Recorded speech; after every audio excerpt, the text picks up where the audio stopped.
Within the prison system, those deemed vulnerable are those either stricken with an ailment, mentally unstable, differently abled, and even those living with HIV/AIDS. Following the 2016 prison unrest where 17 prisoners were burned to death and others who succumbed to serious burns, the Patterson report back in 2016 highlighted this concern and made recommendations.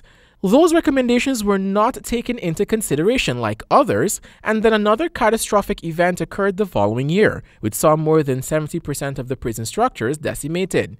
Minister of Public Security Khemraj Ramjatan stated that the funds to ensure this recommendation was carried out is not readily available. Having found that indeed there is need for a special treatment for vulnerable prisoners,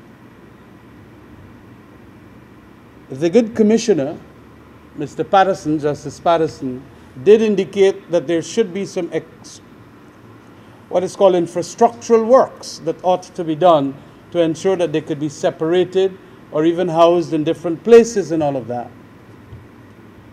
But in the context of very difficult financial times, the best that could be done is that at least the training of officers to take care of these vulnerable prisoners is especially important.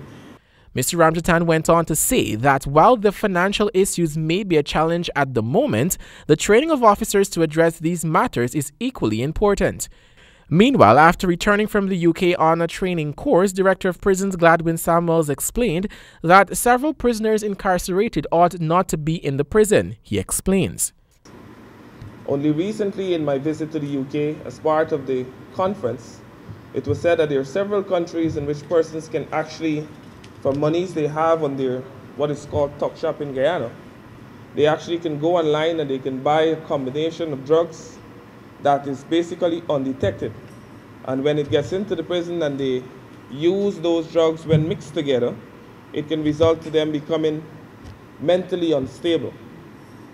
On a daily basis, our prison across Guyana accounts for about 75 persons who are known to be mentally unstable. Javon Vickery, HGP Nightly News.